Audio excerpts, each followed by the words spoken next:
L'art plastique nous intéresse ce soir dans le cadre du Plus de l'info, un domaine où de nombreux jeunes au Cameroun essayent de tirer leur épingle du jeu entre création sur toile ou sur tableau avec de la craie et autres éléments. La peinture s'offre sous diverses formes aux amateurs d'œuvres picturales. Je rappelle que la première diffusion de cet élément date du 24 mai 2019. Reportage Yassé Trézotanon et François Zouami.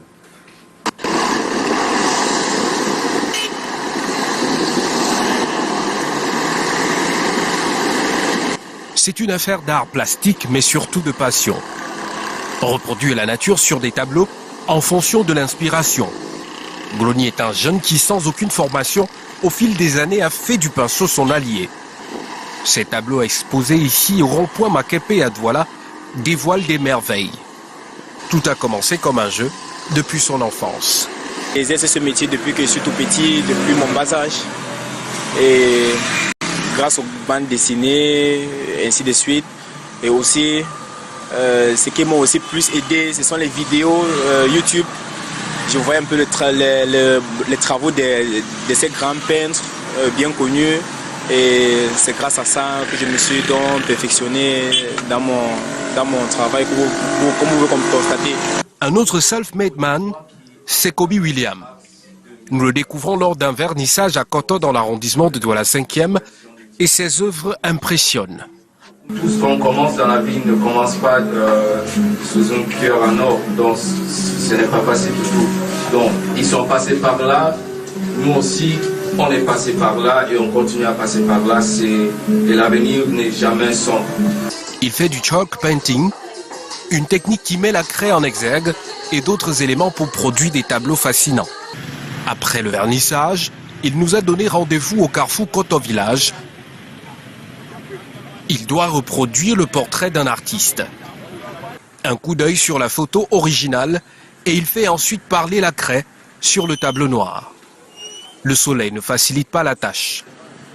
Bon là, comment on appelle l'appareil que tu as en train d'utiliser là? C'est le fusain. C'est pour faire les ombrages. Les ombrages ou les tons, les degrés de lumière sur le visage. Au bout de 45 minutes, le public reconnaît l'homme derrière les lunettes. Ouais, c'est le légendaire Damso. Ouais, de la clique 9-2 du B2O, le King. Effectivement, c'est le rappeur Damso. Et Kobe William compte faire le tour de ville pour peindre en public. Je vais faire les tours de la ville et je vais faire des peintures dans les rues parce que l'idée c'est de transporter l'art de la maison à la rue, de l'atelier à la rue pour que le grand public puisse voir ce que les artistes font.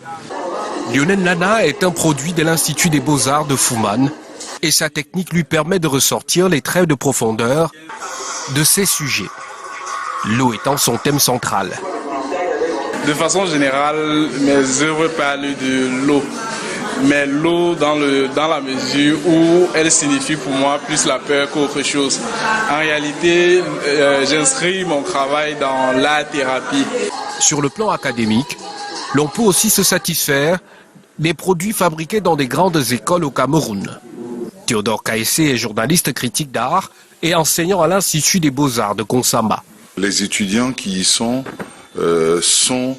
là pour apprendre non seulement les techniques de base, mais aussi des techniques pour permettre à ce que la création puisse se coucher sur n'importe quel support. Le métier fait tout de même manger son homme au-delà de toutes les tracasseries. Ces enfants font un travail, non seulement ils créent, mais ils font aussi tout pour être en contact avec ceux qui seront demain des acquéreurs, des éventuels acheteurs. Donc, il y a un petit marché localement sur lequel ils peuvent écouler leurs produits.